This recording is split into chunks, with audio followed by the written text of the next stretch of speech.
that was painful. All right, so basically, all right, so just to go over what I missed now in the recording was making security rules. So basically, here off to the side, I'm not going to leave the screen because I'm afraid. We're going to go to settings, inbound security rules. It'll take you to this page here. You'll hit on add.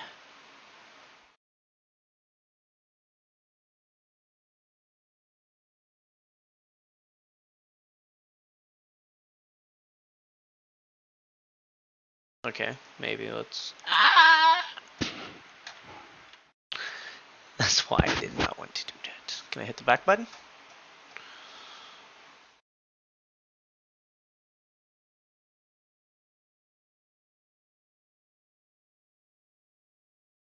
Okay, seems like not.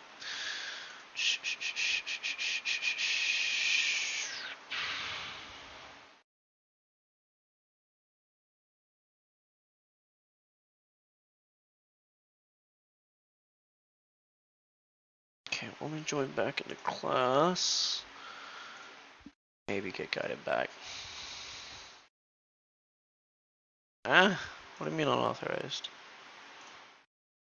Just get back in class, bro. Let me just get back in class.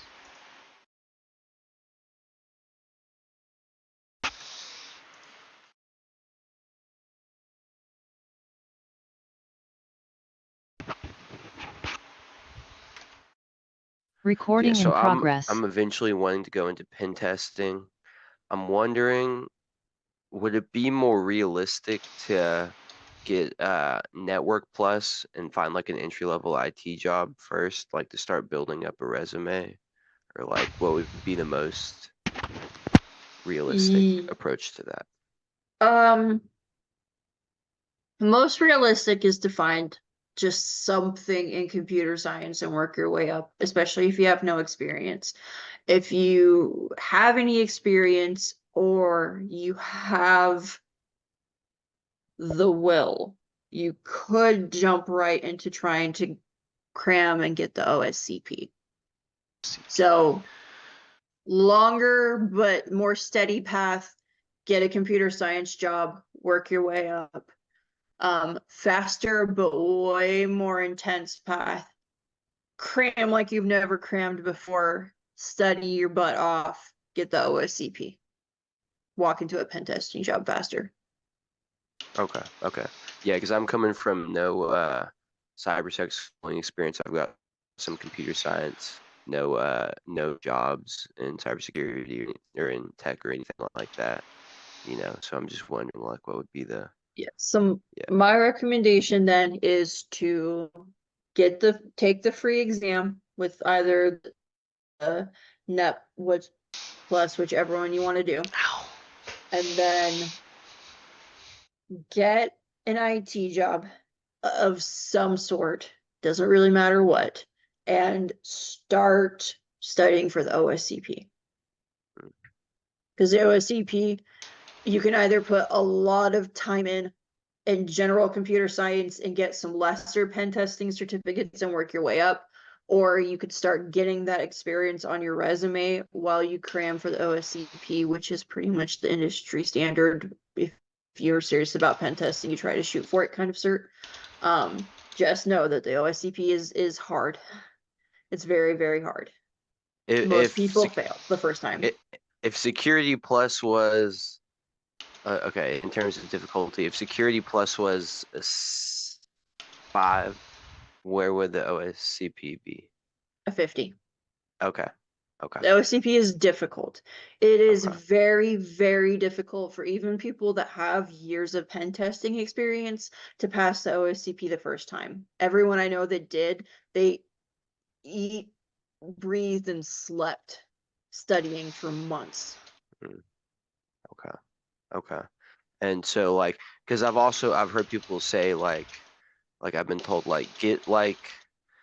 get some kind of cyber operations job before. Could you go from like Windows administrator kind of thing, network administrator directly to penetration testing with an OSCP? With those certifications, you could. Okay. Wow. Like, because So in general, hands-on portions are becoming more popular, but penetration testing, you're gonna have those hands-on large hands-on portion in almost any penetration testing interview. So having computer science on your resume is going to like just give you that boost. But having a certification is what's going to get you through the HR filter and into the interview, and then the interview is where you're going to knock it out of the park. So I've seen people pivot from any computer security position into pen testing is they just had the drive, they got those gold stars on their resume to get into the interview, and then they let their skills get them the job. And something like network plus security plus might not be enough, so you'd want to have the OSCP on there to, Or okay, GPen or something. Yeah. okay, like something Keeping it specific or, keeping in mind that you're not going to be able to bullshit your way through the interview. So having those certifications, you have to at least have a good fundamental pen testing knowledge to get those. There's absolutely no way to fake getting those certificates. So that's why usually just having them almost always will at least get you the interview, is because you cannot get those without it. So like that's why if you don't have any penetration testing experience officially on your resume, having a cert like that will usually at least get you in, because it shows like, okay, even if you've never done this professionally, you know what you're talking about. We want to at least interview you. So there is no one right way to get into it. It's just the way you want to go about it. okay. Yeah, because I have to be working and everything like that. Like I don't have the time to be cramming 80 hours a week and stuff. So I'm like, I at least gotta be putting that time into an IT job, you know? Yep. And I'll be honest, the people that I know that did them, they worked, they went home, they studied, and they slept, and that's all they did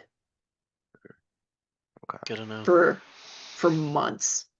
They Good to know. crawled out of their hole after the certification, losing sight because they haven't seen the sun. Like the official motto of the OSCP is try harder. You ask for help and they'll tell you to try harder. But it's worth it. It really is. Okay. Thank you. Yeah. I had a quick question. Well, actually two. So once we complete the default deny, that's it for this activity? Yep. Okay. And my second question is, I'm personally looking into working in a SOC. What are steps, in your opinion, that you would take to do that? So do you have any computer science job experience on your resume? No. Okay. So you can do that one of two ways. And it's honestly the same thing. Honestly, it's the same for like pretty much any non like IT help desk job. So IT help desk experience can help you get into these like next tier jobs.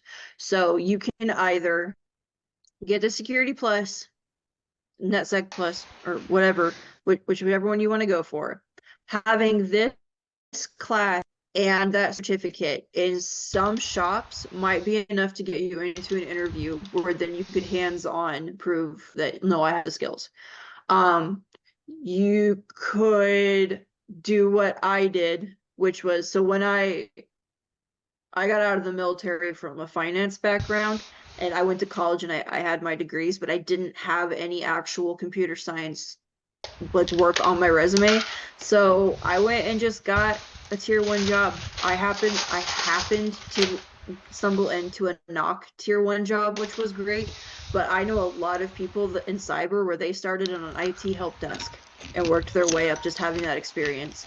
So you could go find, some IT job somewhere, or somewhere that's a tier 1. You could go about maybe getting another cert or two if you wanted to, but like honestly, it's some shops will want you to have more on the job experience. Some will look at no experience, but one or two certs and be like, yeah, we'll at least give you an interview.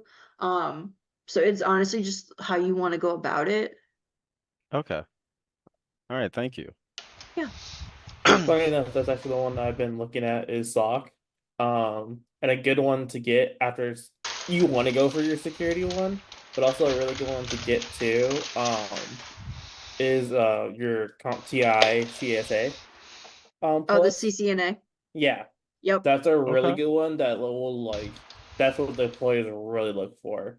And that Okay. one is not too bad like money wise to do. But I mean you can study stuff like that. And they also didn't have the GISF, which that one is like the fundamentals and stuff like that, like cyber like networking and basic thing. It's If you also were really gonna good. pick between the two, the CCNA Oh yeah, I for was gonna say sure. like add on if you want to, because that one also has you can use hardbook covers for that one. So I'll definitely go for here's the what CSA. I will say about certifications. They are a money mill. I'm sorry, Mm. they just are. So if you get the Security Plus and you go through and get the CCNA, you can absolutely continue to get certifications at that same level if you want. So that second one that you mentioned, if you already have the CCNA, I would view that as an optional. But once you've gotten the CCNA, I would not, me personally, I would Not go for the other not ones. get another general certification at that level. My,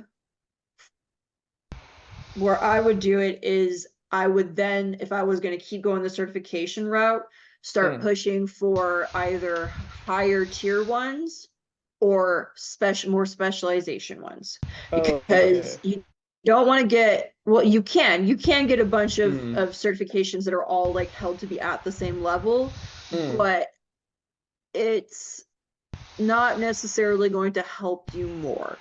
Mm. Gotcha. So after, if I would say to do the CCA, get that one, the next step would probably be getting the CISSP, which is the Yes. Certified Information System Security Professional, Yes. and getting that then, and Yes. working towards that, and then finishing that. Okay, cool. I'm Yep. writing this Okay. down because that's like the path I'm going for. So I'm doing like a little information phase. Yep. So that would be like the path to go.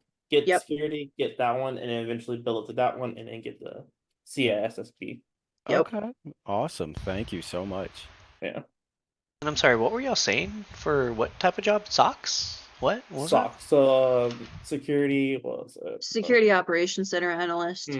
But Yeah. that honestly, so the CCNA, um, that would help you in any job if you wanted to go the certification route. Most jobs will see the CCNA and be like, oh, okay. CISSP would be the next level after that. Um, and again, this is all saying I don't have any of those. So this is just but I have a bunch of friends who collect certifications like candy. So from them, CCNA is a good one after the Sec Plus to get if you want to go the certification climbing route. But my general advice in that was don't spend too much of your time and your money getting too many certifications at the same level. So if you get your CCNA, you maybe want to do, if you want, one more at that same tier. But honestly, after that, I would push up to the next tier or I would get a specialization certification. Okay. All right. I'll take all of that. Thank you. Yeah.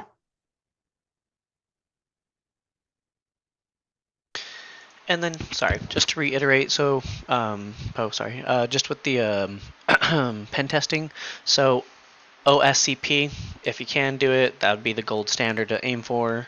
Yep. CompTI, nothing spectacular. It might get you just placed over the people that don't have it. And then below that one, like Network Plus, NetSec, and Security Plus, kind of like that. So CompTIAs, that is okay, that's how I feel about them, but in general, they still have a pretty good like regard. So like you do go and get the CompTIA CCNA, like that's a good one to have because a lot of jobs want you to have that one anyway. especially if you don't have a lot of on-the-job experience. So, so if the like the plus and the net plus and stuff like that are the ones like those would be good entry levels. I would say the next tier, the ones like the CCNA, those would be like tier 2. Oh, so CompTIA and CCNA aren't the same thing? Well, because CompTIA also does like lesser certifications too. Okay, cool. Thank you, Bob. Yeah.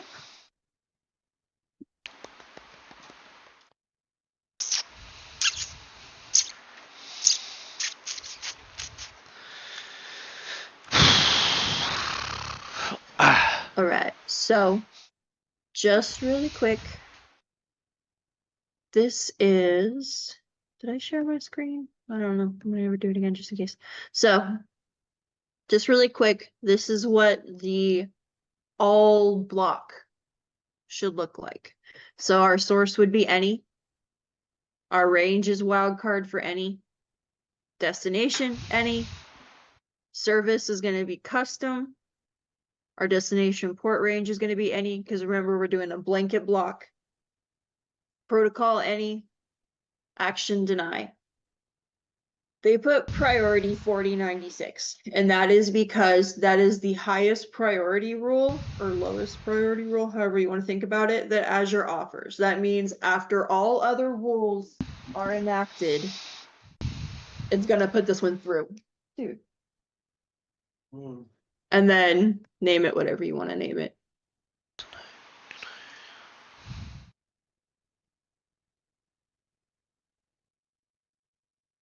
If we just copy that name, default deny, is that also okay? Yeah, that's perfectly fine. Okay.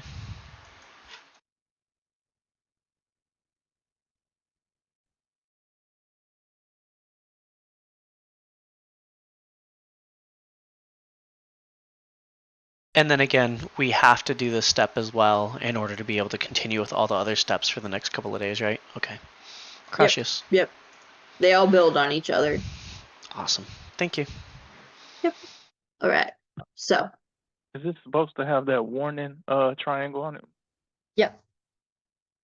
Yeah, because it's basically what it's saying is this rule overrides. So I just other typed rules, it all in. Which is so I reselected fine. That's this, what we I want. hit add, and it actually pulled up the proper Right, information, so so I the just last filled in what she section was talking about of right what now. we're going to do, I'll have Justin share a screen in a second, but the last section of what we're going to do today is we're actually going to be deploying 3 machines onto our network. So 3 just machines. some informational, some things that we'll be like looking at for these machines. We'll be looking at RAM, which is our random access memory that we talked about. That is the amount of memory that is dedicated to a running computer. We'll be looking at the storage, the HDD or SSD. This is the storage where data is permanently stored for a machine. So it's the section of storage where if your computer gets turned off and on, that stuff doesn't disappear. And then we'll be talking or looking at disk space. So just for informational for you guys, disk space can fall under 2 different categories.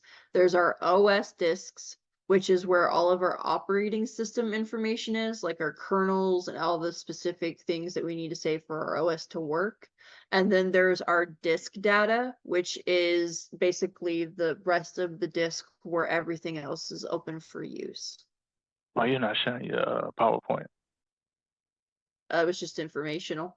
I think they might have slides for this. Let me see. I have too many windows open.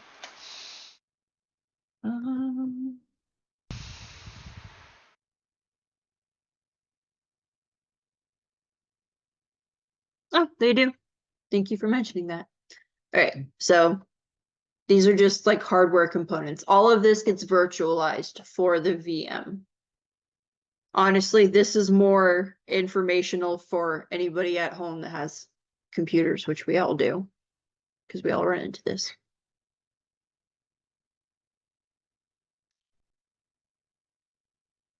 All right, so we're gonna go back to our labs now. If Justin or somebody else, if you want to, would share your screen.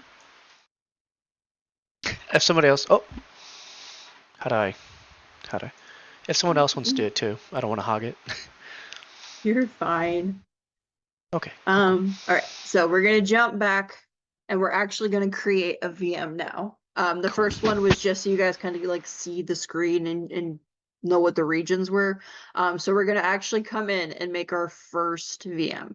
So if we just go to the search bar, type in virtual machine and go to that section.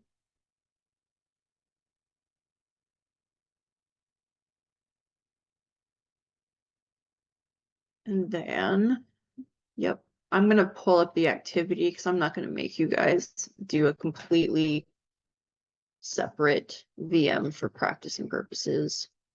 Mm-hmm. All right, so leave that screen open. Mm-hmm. On your host machine, open up a terminal. Host machine. Where? Oh, wait. Oh, like on my actual computer? Yep. Oh, like go to like here? Yep. So command prompt on Windows, or it should be in your utilities and your applications if you're on Mac. Utilities and application. No. You're on Windows, so it's command prompt. Oh, okay. Would it be easier if I? Never mind. Good. Yeah. Sorry. Nope. You're good. All right. So what we're gonna do is we're gonna be making an SSH key Ooh. in order for us to like deal with stuff on our actual network. So, actually, do you have Git Bash installed still? I do. Let's do it in there. Okay. If you're in Windows, let's do it through Git Bash. Git Bash. Because that's more like Linux, right? Mm-hmm. I was gonna say All I right. could just open my guacamole if you wanted to. If not, it's Oh no, totally... we're doing it from our local machines. It's like actually something that we need to do. Oh, okay. Oh, okay. Gotcha.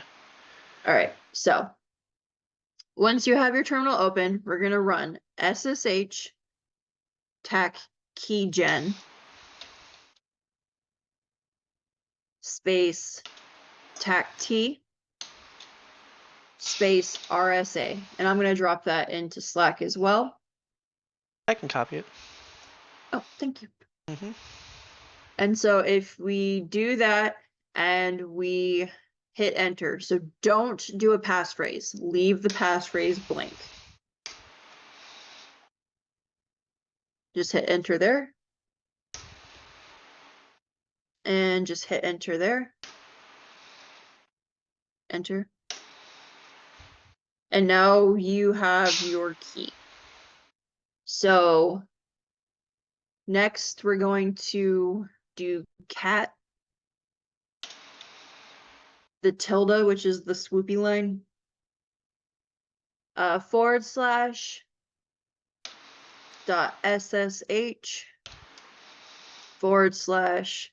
/ID _RSA .pub. Enter. Yep. Cool. And then not the, yeah. All of that from the SSH RSA down through the Coast Eastwood, you're going to copy that.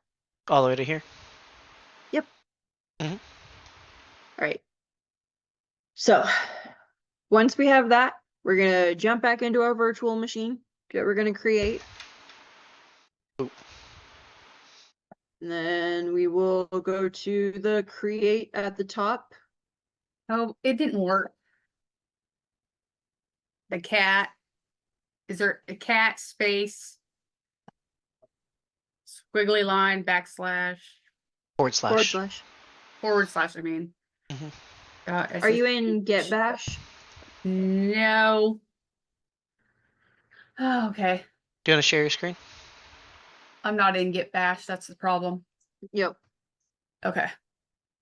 Are we real fast? I'm sorry. Are we copying everything after our essay or From like? from Yep, here all the way whole down. thing. Mhm. Gotcha. Okay.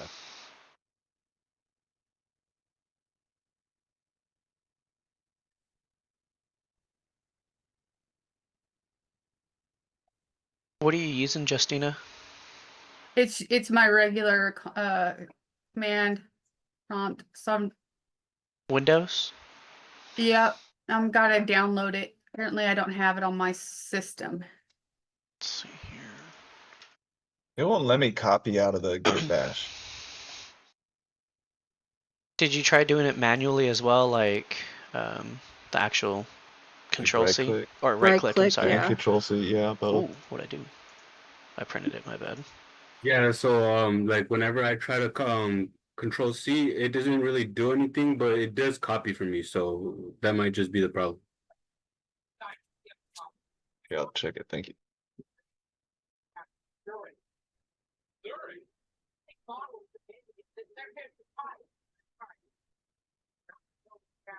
Okay, on adjusting with path environment, so use git bash from git use git from git bash only. What? So I've got to download git bash apparently, but it's asking me because I don't have git command line tools from git bash. Hmm? Do you want to share your screen really fast? Yeah, I probably downloaded something I probably shouldn't. I don't even know where my Zoom went. There was so many. There we go. Share.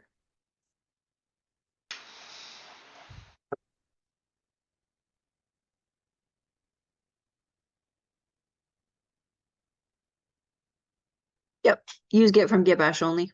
Okay. Yep.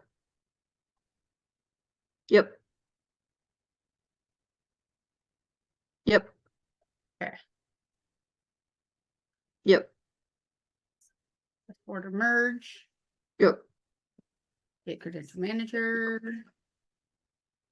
Enable file system caching. Yep. And install. See.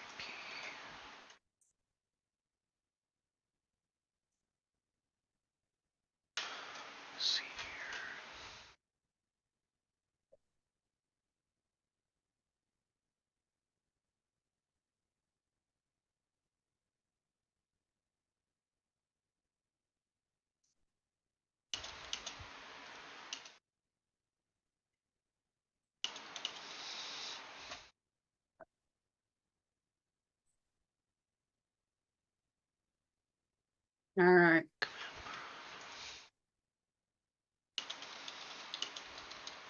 What in the world?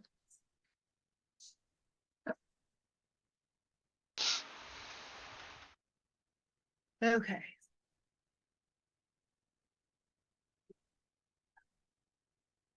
Alright. So we'll go up to the top left and create our new VM. This one?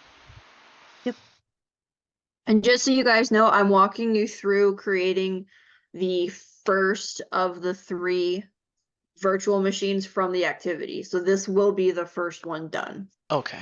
Okay. So Poe got a question before you do that. Do Yep. I need to run the SSH-keygen in the git bash first and then run the other? yeah, so you'll do Okay. Do both of them? yeah, you'll run the SSH keygen and then the cat is just to print it out so you can copy it. Okay. All right. I just want to make sure. Thank you. Yep. All right, so in here, we want to make sure that our resource group is the one that we created before. Mm-hmm. And then our virtual machine name. This is the one of the only ones where they have something specific they want us to name it. They want us to name this one Jump Box Provisioner.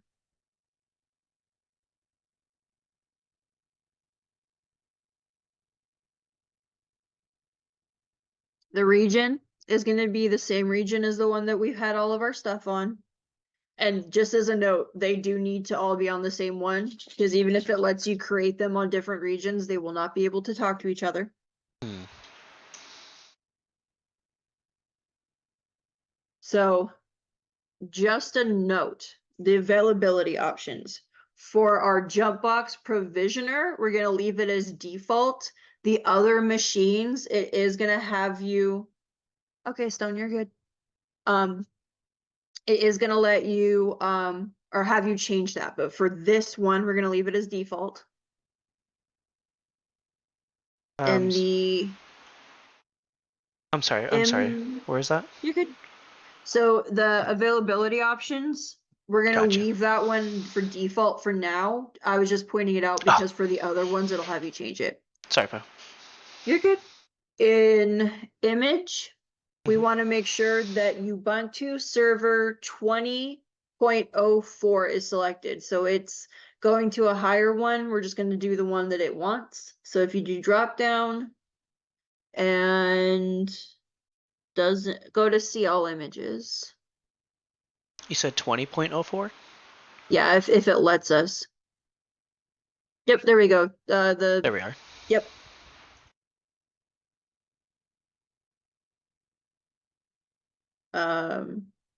There's at the bottom of it, it says select. And then do Gen 1, 2, do Gen 2. 2. KK.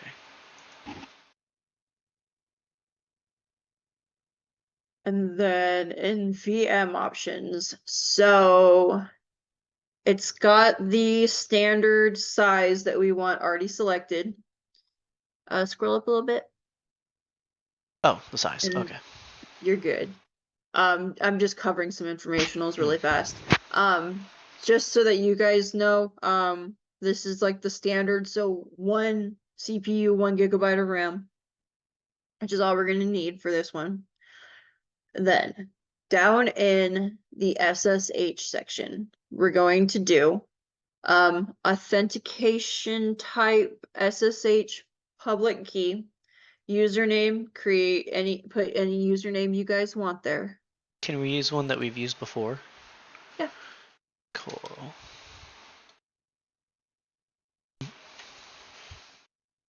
And then in the public key source, change that from generate a new key pair to paste existing public key.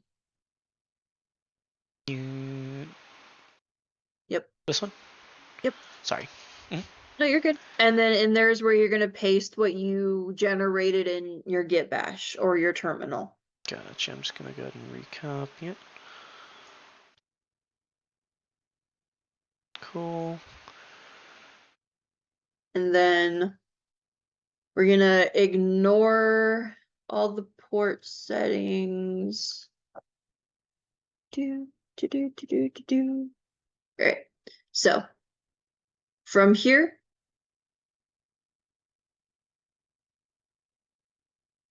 Ready.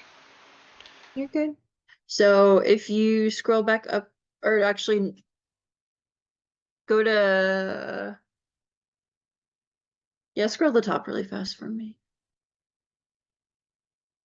Okay, so we're gonna skip the disks. We don't need to do anything with that section. Skip the disks. Go to networking.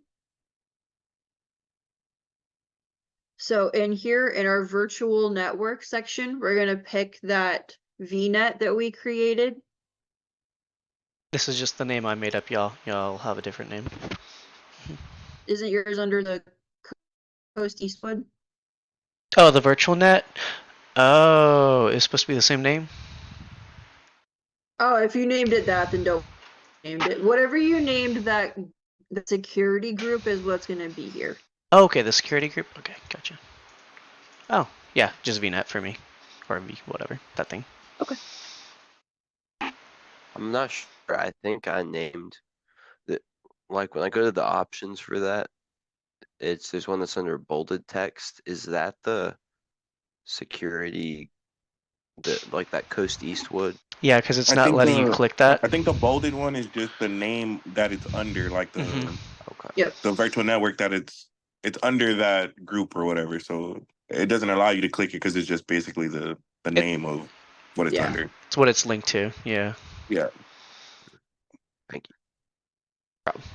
And then can you click on subnet for me? Yeah. Yeah, just leave it as a default. Cool. All right. So under public IP, we're going to go to create new. And then we're going to leave it as, let's see, static, and give it like a unique name. Name it something else just in case. Just any name. Yep. Cool. You could leave it like that if you really wanted to, so you knew what it was. Like it was the IP associated with the jump box provisioner. It's up to you. I'll do both. Cool. Unique. And then let's see.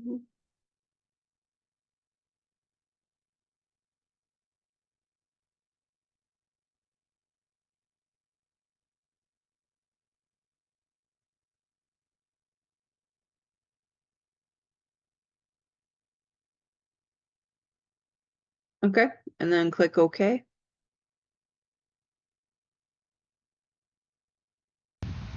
Mm-hmm. And then in the NIC section, Mhm.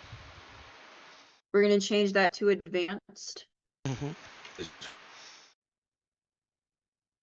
And then the security group, that should be the security group that we made before. Security group. Okay. Oh, okay, cool. And then I'm sorry, you said the virtual network should be the security group name? So that should just leave that one because it's all Okay. under the yeah. Gotcha. Did we change anything in disk? Mm-mm. Nope. Okay. Just want to make sure. Mm-hmm. So go ahead and check the box that's next to the delete public IP. Mm-hmm.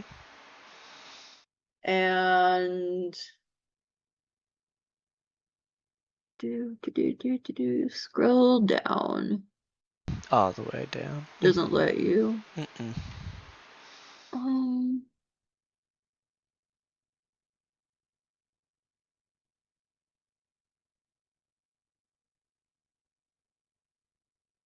Oh, because it helps if I actually have you click the button. So if you go to review and create. Mm-hmm. So I'm just gonna take a screenshot of everything we saved. good. Crush, yes.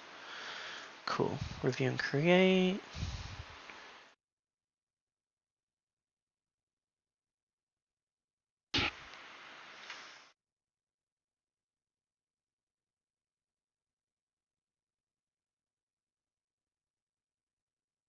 I got validation failed. For what setting? For my basic setting. Yeah. Do you wanna share your screen? Yeah. You actually have to go in and click on the region to make sure it's set as the agent. Oh, okay. Yeah. Just to make sure Nice. it's the same one as the ones you were doing before. Mm. Yeah, even if it's the same, like you have to select it. Okay, got it. Oh, you have to actually go in and reselect it again. And then, hold on. I might not need to share my screen. See if this works. And then if you scroll down, Mhm. this is all the settings that you have basically set your VM to, just in case you wanted to look at them and review them before you launched them. Mm-hmm. Okay, it worked. Thank you guys. Nice.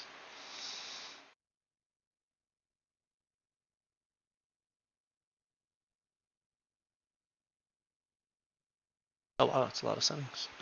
Okay, Yeah. nice. You don't really need all of them. It's just somewhere you can see them if you want to. Okay.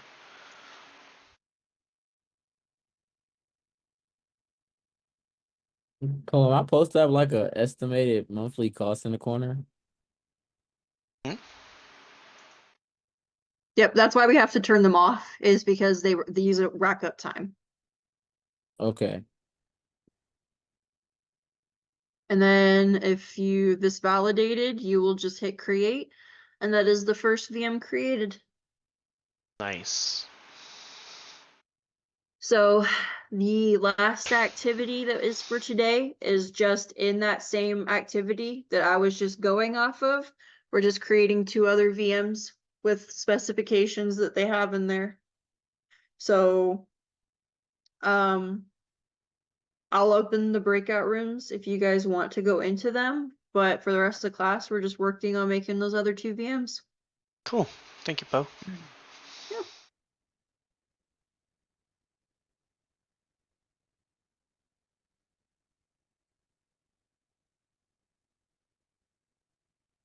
When it says deployment in progress, should I just kind of let it do its thing or? Yep. Okay. Can someone tell me where the walkthrough guide is? I fell off at the SSH key. Yeah. So now I'm lost. If you go to wait, where did I put it? Didn't Okay, yeah. If you go to resources, if at like you don't have to scroll up, if you just like look at the top of today's, there's a solutions file channel, and all of the solutions files also get posted there in addition to getting pushed to Git. Yeah, resources. And then, sorry, where is it at in resources? Just at the top of like today's content Okay. in Slack. Solutions file. Oh, Slack. If you scroll, yep, right there, solutions file. Ah. Oh. Y'all catch that? Then Wow, look at all that. Nice. Oh, thank you, Poe.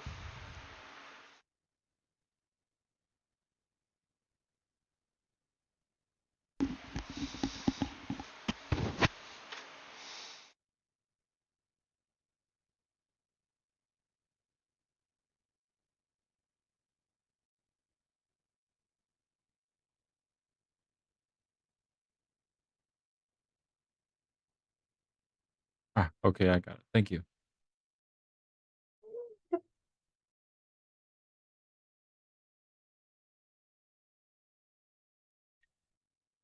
Oh wow. And then in there, just so I know, creating VM 2 and 3 starts at like finalize all your settings and create the VM, that part, or Yeah, so final, yep, create button, and then it'll say VMs 2 and 3 TAC web VMs. awesome. Okay, thank you. Yeah.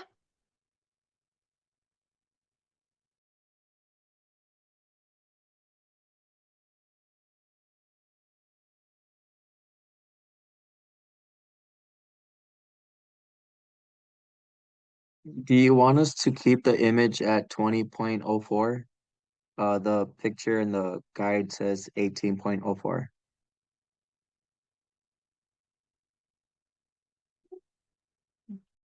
Yeah, keep it at 20.04 because the one that I have has that in it. I'm not sure why let me just make sure that you guys have the same one. I'm gonna go ahead and end this recording so I can reference it as well. Right now when I do this next one, I'm sure I won't need it, but better to have it. That's not gonna work because I don't have the picture.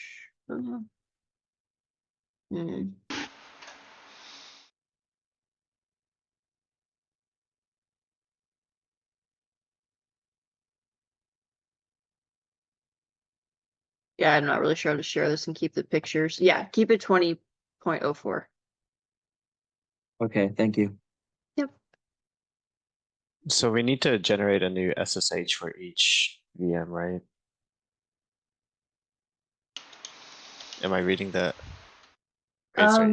No, you shouldn't need to. You should be able to use the same Okay. key. So just okay, cool.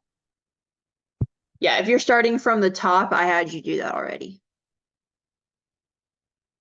If this helps, scroll down to the part where it says finalize all your settings and create the VM by clicking the create button. Because I had that same question. I was like going through everything, make sure. Yeah. So the rest of the class is starting at those 2 and 3 TAC web VMs. Cool.